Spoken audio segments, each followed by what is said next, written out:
Hello, my dear friends.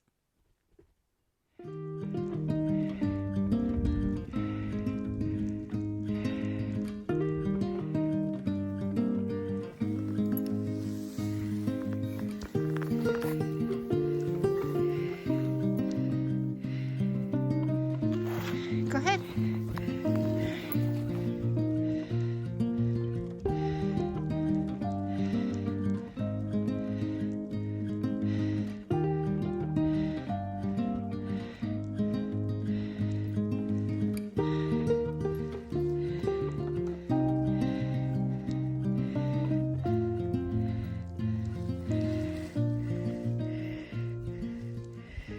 Last week I talked about my action triangle and about it's the brand, the vocation sphere, and the relating sphere makes up my personal action triangle. And it's that relating sphere combined with those two other spheres that made me recognize that I am not showing my husband who I really am in this lifetime. You know, who I really am. I'm not shining out my brightest light when I'm in conversation with him. Okay. And usually the thing that triggers me most is when we speak about his sons. For some reason that triggers me. As I said in my video last week, it comes down to a couple of different things. One is simply habit, and the family that I was brought up in, and my mother's own set of challenges in her life, and how she and her family would just put everyone down, including each other. And so that's a habit that's something that I can learn to change. It's simply a habit. It's not a deep fear. It's simply a habit. Another thing is that I learned young to hide who I am from my family. It wasn't safe to be who I was. So there's another one that I am working on. How safe is it to be me? Now, another thing that I have discovered, which I'm not sure I touched too much on in the last video. Honestly, I don't remember. So I'm sorry if I'm repeating myself. The issue around his sons. Why is it that I am triggered by conversations around his son, and that's when I am that's when I dishonor both he and his sons and myself by my conversations with him. Now, dishonor is my core wound, shadow. Okay. So, why? Why am I dishonoring? Besides it being a shadow, what is the fear beneath it, right? So what is that fear? When I'm speaking to my husband about his sons, why do I want to rip his sons? Why do I want to tear them down? Why don't I want to support them? Why don't I want to bring love into the equation? Why do I feel like they're threatening me? How are they threatening me? Now, part of my thinking came up with, well, one way he feels like he can throw them help or a lifeline is through his financially. Okay. So that's one way he shows love. He gives them money, right? Well, that money's our retirement money. It's not like he's got a job that he's making more money from. And so I personally I do feel, because I can make a choice about this, I do feel threatened because I don't have a job anymore. I'm living on my retirement. We're living on our retirement together. He's a good 8 years older than me. My guess is he'll die before me. Whatever money is left is what I'm living on for the rest of my life. And we don't own this property. This property is in a trust for his kids, so it's not like I even have the property. So I really pretty much have nothing. And that scares the frickin' shit out of me. Okay, so every time he's talking to his sons about any of their issues and money gets involved, it's like, that scares me a lot. All right, so now I have to look at my stuff around this. I want to be able to just say, rip down his sons and say, they're not worth it. Why are you even listening to them? That's not going to work. Not only that, that's dishonorable. I don't even know why. I just said it's not gonna work. It's as if part of me still wants, the part of that shadow still wants it to work, to make him realize that what he's doing to, my future self, which again, now this is all shadow stuff because I'm projecting into the future. I am making assumptions. I am not trusting my husband to do what's right. I am not allowing that maybe his sons really need this money and that it would really help them. All of that, I'm dishonoring all of that. And I'm really dishonoring myself for being on such a superficial level with this. However, I have to tell you, taking responsibility for yourself in such a fear-based place is fucking hard. It is so hard, and it's fucking scary, and it can come with a lot of turmoil. It can come with a lot of feelings, and, I personally want to resolve all these feelings without having to talk to Tim about it, because I think I can. So I've been exploring that. That's the big thing. One big thing I'm exploring right now is this interaction between this vocation, making sure that I really am honoring my own wounds, because there's a huge money wound here, and whether I have inherited this money wound or if I come by it honestly, or if both, because, I can honestly, looking back in my own family's history, my mom was always dragging my dad out of bankruptcy, by getting her own job. So it's a kind of, well, there you go. It's another family pattern, right? So then did I decide to emulate the family pattern, and I married a man who couldn't keep a dollar in the bank, and so how then? Okay, so I've diagnosed that that's a problem I have, a big money wound. In truth, probably, if you really read all about the Gene Keys and you continue to read everything about the Gene Keys, this money wound is really probably a fear of death. I have a disconnect between feeling the money wound, knowing it's there, knowing its history, but then the fear of death. How do I get to? So the fear of death, that's just a esoteric concept to me. I don't feel the fear there. I can feel the fear somewhat in the money thing, okay? I can remember what it felt like. Right now, I am not feeling that fear personally because I have all the money I need. Now, see what I said there? This is different from the past for me.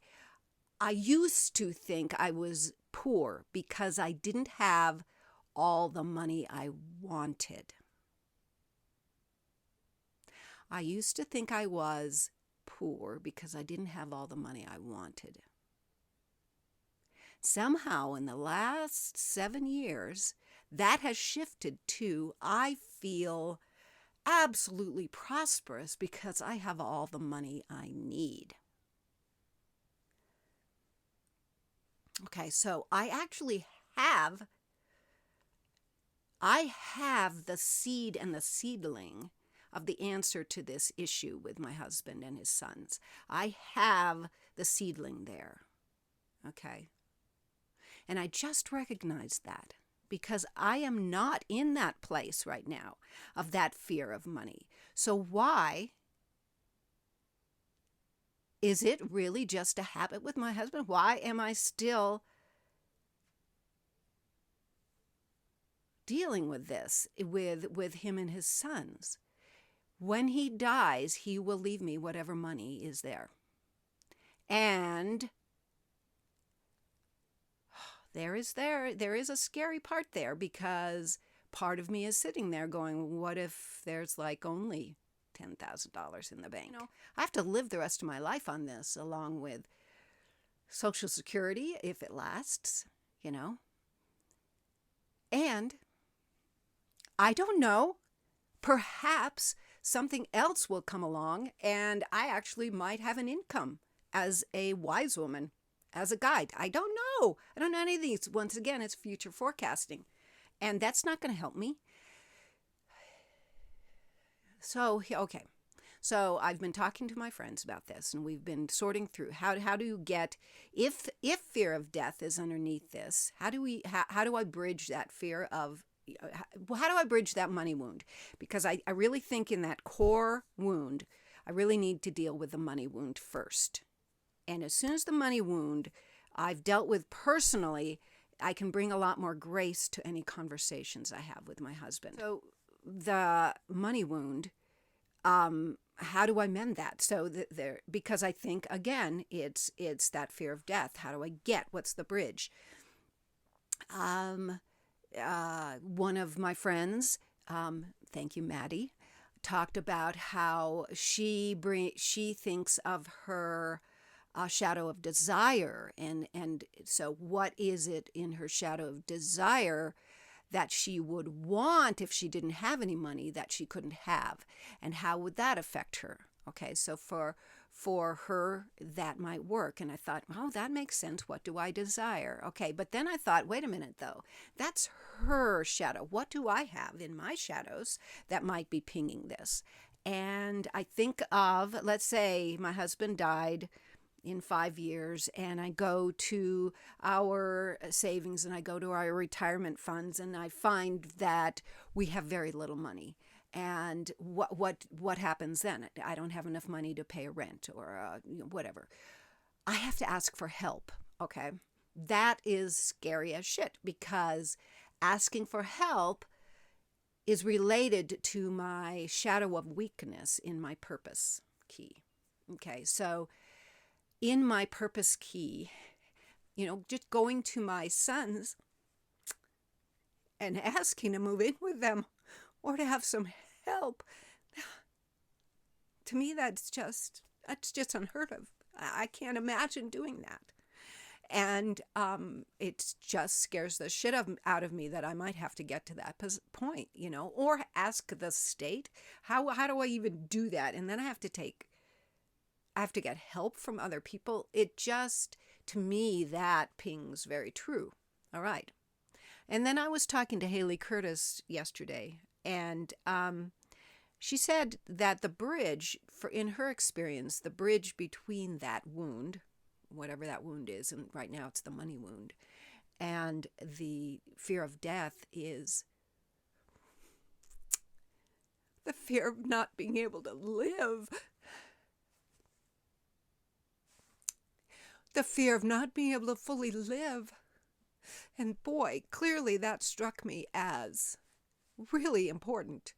The fear of not being able to live. Holy fuck. So that is where I just got that message yesterday. That is where I am in this issue of this money wound and this inability to talk in an objective way with my husband about his sons when he's throwing money at them to help solve their problems. I'm not waiting to solve these problems, these challenges in my core wound in order to begin bringing grace into my conversations with my husband. Hell no. Every single time that I go in and into the house, you're seeing me here in my art hut all alone except with the dog. Every time I go into the house and every time I'm about to open my mouth, I want to bring more of who I truly am at a higher frequency, So that's my gifts in my vocation, my gift of graciousness. That's my brand, my gift of strength. That's my relating, my gift of patience. That's my evolution, because right now we're in my evolution key. That's my gift of self-assurance and presence. I want to bring all of those into my communication with my husband. If I can bring it here to a YouTube video, to my friends within Gene Keys Unleashed, to my friends within Devoted, to my best friend, of course I can take it to my husband, you know. However, it takes, because of the habit and because obviously I am triggered by a couple of things. That money wound may not be the only one that I'm triggered by. I'm not used to bringing this me to him. So I have to do a lot of pausing. And I have to pause. Sometimes I pause before I speak. If I know it's going to be a conversation about his sons, I have a very long pause. And sometimes I will actually not answer. And sometimes I will even say, I don't think I have anything to say about that right now. So he knows he's been heard, but I'm not going to add to a toxic pattern. Okay. But I found that it's not just his sons, it's just the dance of a relationship that we have. There are so many pitfalls and so many places that I can fall into toxic habits. And so sometimes I will say something, because I didn't think first, and then I'll pause and I'll go, what did I just say? Okay. Was that more in the shadow or more in the gift? And I can honestly tell you, it is a fucking hard thing to do, to be fully accountable for all of your own shit when you're in relationship with your loved ones. It is hard. This morning, what was it? Oh, we are just coming out of Gene Key 13, and Gene Key 13 has at its shadow and its dilemma pessimism as bright and shining neon lights, pessimism. And I really fell into pessimism on and off over these last 6 days. Okay, so I've been really feeling the pessimistic vibes in it, and it's almost like this pessimistic thing is a guest speaker amongst the rest of my shadows. We have them all gathered together, and he's a guest speaker, So this is how you can bring pessimism into your superficiality. And look, here is how you can bring pessimism into your dishonoring of others. And you can bring pessimism into that weakness of yours. Yeah, that's what it's been like. And even this morning, I'm in bed, kind of didn't want to get up, had to get up because I have to let the dog out, go snowshoeing, let him walk, even though it's snowing. And I felt myself wanting to snipe at my husband, something negative, something about the cake he bought yesterday, about how it's just adding to his gut, but saying it kind of in a clever, funny-ish way. But I know, because I know what the feeling tone is, I know it was me wanting to just dump on him my shit. And I just had to button my fucking mouth, and I had to just say, Megan, why is this so hard? Take responsibility for your own pessimism and do something about it. Get out of your superficiality or just shut your trap. He does not need your shit to be poured all over him this morning. Anyway, it is hard. I am the first to admit it. So anyone out there who's also on this path trying to honor your own shit amongst relationship, it is not easy. Now, you're going to have a different set of gene keys to pull on. One of my gifts is strength. I can rely on my own inner strength. I can rely on that. Or, God, my core wound, the gift is graciousness. Just being gracious and saying, good morning, my love. How are you this morning? What does your day look like? Right? Why can't I bring those in? But, making that shift between that shadowy vibrational frequency and up into the gift frequency, that can sometimes take a bit, right? Well, maybe while I'm revving it up, and of course, by the time I finished a nice physical snowshoe walk out in Mother Nature, looking for wildlife and watching the snowfall and listening to beautiful music, by the time I got back, I was much better, so if nothing else, keep my mouth shut while I'm in that shadowy state in relationship. Yeah. And doing things to raise our vibrational frequency is very important because we are bombarded by crap every day. I want in the morning to collect more pessimism? Hell no! That's ridiculous. Why would I want to make that choice? Do I want to collect more of my gifts towards me? Hell yes. And that's why I do the things like I meditate. That's why I walk twice a day. That's why I go out in nature. That's why I make art. That's why I talk to you. That's why I'm in a group digging deep to make sure that I don't collect more pessimism. So, one of the women in my group came up with a beautiful statement, and it really comes on the heels of what I just said. When I am in the higher vibrational frequency, I am able to bring compassionate communication. Thank you, Lizzie Pickles.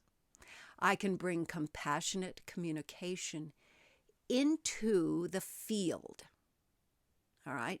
So my house is tiny. It's 600 square feet. When I walk in the door, I don't have to say anything. I'm already communicating just by making a noise, opening the door, closing the door, taking my coat off, letting the dog in, walking through, wiping my boots off, communicating, compassionate communication, because I'm bringing in a new field. I'm bringing in a field, hopefully, that is raising any kind of vibrational frequency that's already within the house, right?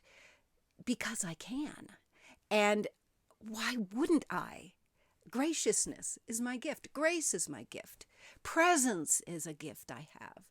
Majesty is a gift. These are cities, actually, that I have. I actually have communion as a city. I have compassion as a city. What if I bring those in? Now, that doesn't mean I have to be conversing to be communicating. I can just be present. I can just be in the room with my husband. He can be on his computer doing his stock market stuff. I can just be present, right? Doing my thing. Now, I can turn it into compassionate conversation, but I'm really also liking the idea of a lot of pausing, a lot more touching, just acknowledging, this compassionate communication, laughing, hell yes, laughing, or just watching. I watched him yesterday.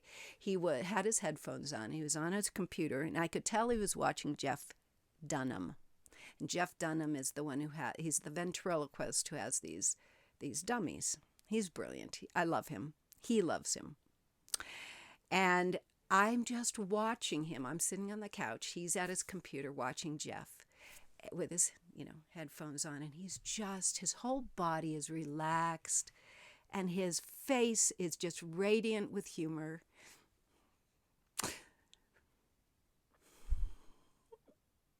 And he just was, because I was able to just pause and take him in at his most open and laughing self. To me, that was compassionate communication, because I was taking in his divine, laughing Buddha self, And I want more moments like that. And why I think they have to be when I'm speaking, I don't know. They don't have to be. They don't have to be. So I'm exploring that relating sphere of mine. With more patience. Because, of course, what do you think pausing is? It's being patient. And I'm being patient with myself, And, I'll say something really stupid that I didn't mean to say because I wasn't thinking before I spoke. And I'll rewind and I'll go, what? Why did you just say that? And I am going to be patient with myself for how hard it is to break a habit, and how hard it is to look at your own faults, and to look at your own past behavior, and to look at your own interactions and own them. So in my vocation sphere, the dilemma is accountability. Yeah. So anyway, that is enough for today. And thank you for listening. And you have a good week. Yeah. Thank you, my friends.